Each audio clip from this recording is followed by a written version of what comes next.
Hello, my name is Nancy Caruso. I'm a marine biologist and the founder of Get Inspired, and I want to share a story with you about our kelp forests and a new threat to this most valuable ecosystem along our coast, which is actually invisible to most people.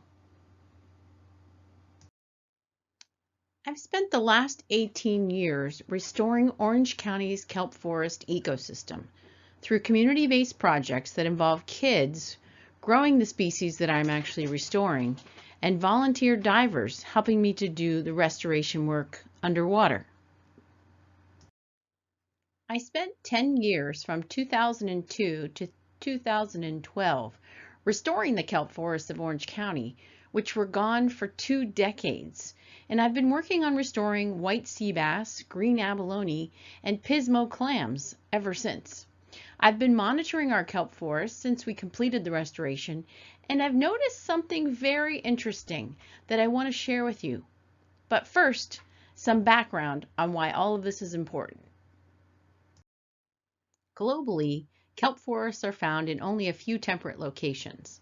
They have a huge biomass, meaning that they grow very dense and very tall, up to 150 feet tall. They're like underwater forests. They produce oxygen, they sequester carbon, which has become increasingly important to us as excess carbon dioxide is building in our atmosphere. Healthy, thriving kelp forests can also help mitigate ocean acidification. Kelp forests protect shorelines from erosion, and they are the foundation of our entire coastal ecosystem in California. More than 800 species rely on kelp. Lobsters, sea bass, abalone, seals, sea lions, sheephead, kelpfish, and us, humans. We rely on kelp forests too. If oxygen or carbon uptake and protection from erosion and food from the kelp forest doesn't excite you, take a look at all these products that are manufactured with alginate in them. Well, alginate comes from kelp. Everybody loves Taco Bell cheese dip, right? From the late 1970s until about 1983, there was a consistent loss of kelp forest density in Southern California.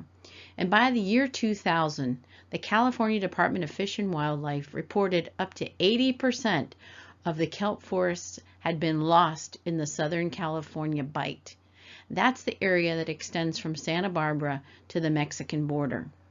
According to aerial surveys, Orange County has lost as much as 90% of its kelp. But why?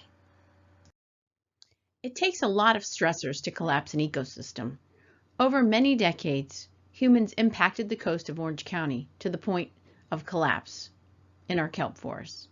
For instance, we paved over all the Earth's surfaces with roads and parking lots and increased the amount of runoff in our ocean, causing increased turbidity or murkiness in the water. High turbidity limits sunlight from getting to the bottom of the ocean.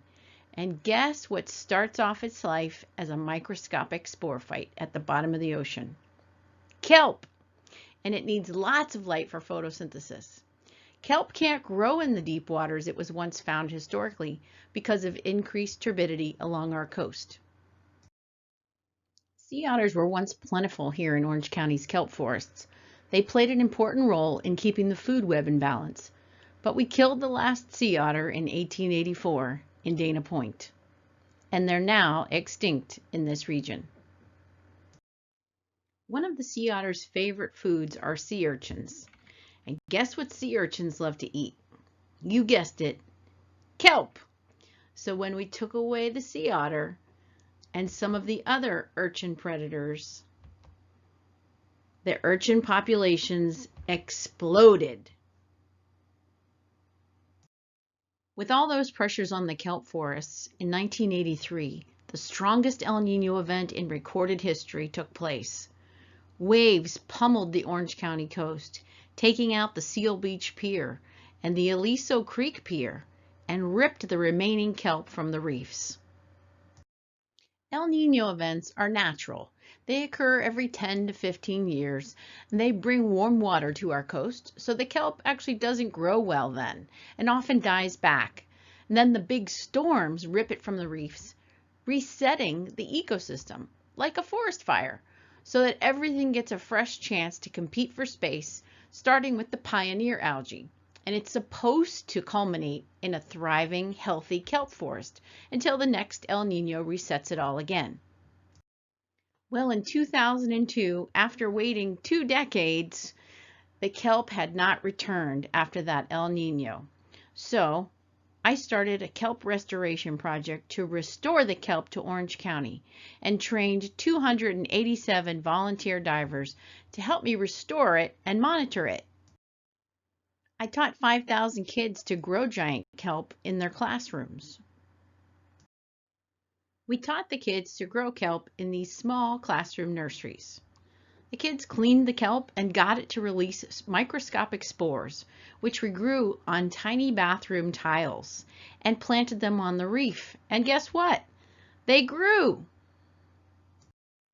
It took us 10 years to remove all those sea urchins from the reefs and grow and plant all that kelp, but my volunteers and those 5,000 students and I restored the kelp forests of Orange County for those 800 species that rely on them. We were so happy. Together, we accomplished something that truly changed the world. We've been monitoring the kelp forests since then, keeping an eye on their health, and something has changed. There's an invasive species that has established itself in our kelp forests. It's called Sargassum horneri, or devilweed. Nothing eats it, fish can't swim through it, light can't get through it, and it competes with our native giant kelp for space and light. Sargassum was introduced in 2006 from a ship's ballast in Long Beach Harbor. It lived alongside the kelp for about 6 years. The kelp was successfully outcompeting it for the most part until the disruption events of 2014 through 2017.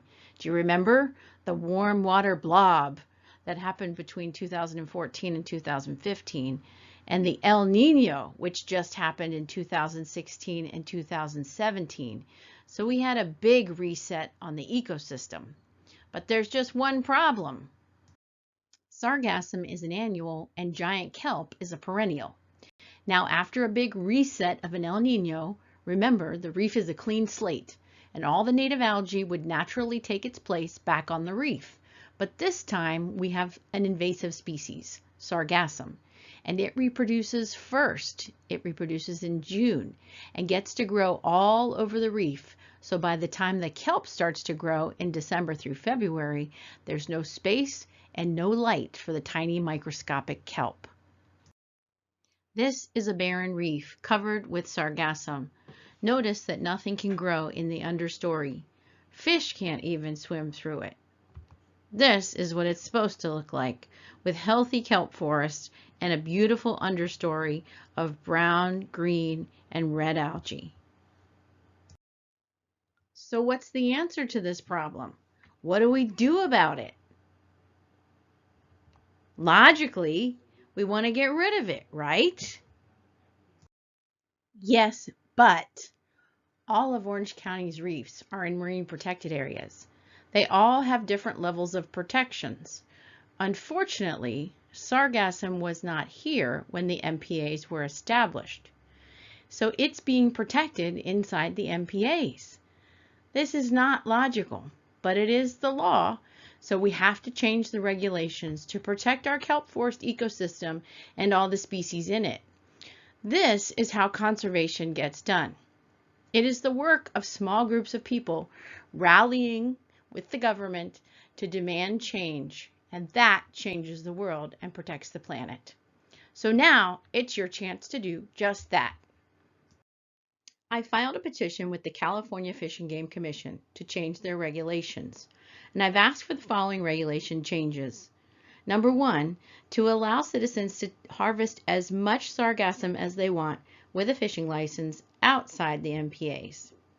Number 2, to let my volunteers try an eradication project in the Crystal Cove MPA. And number 3, to allow me to simply do a study on whether or not pulling the sargassum helps the kelp in the Crystal Cove MPA. Currently, I'm not even allowed to do that. So I need your help. I need public support because the Department of Fish and Wildlife changes things when the public is interested in change.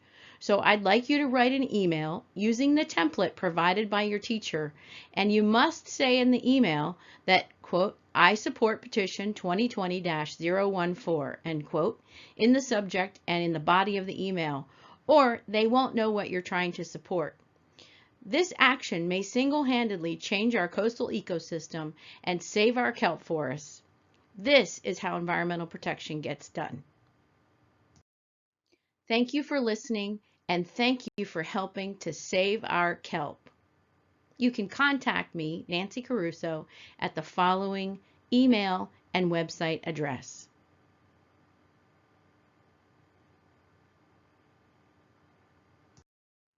Thank you for listening, and thank you for helping to save our kelp. You can contact me, Nancy Caruso, at the following email and website address.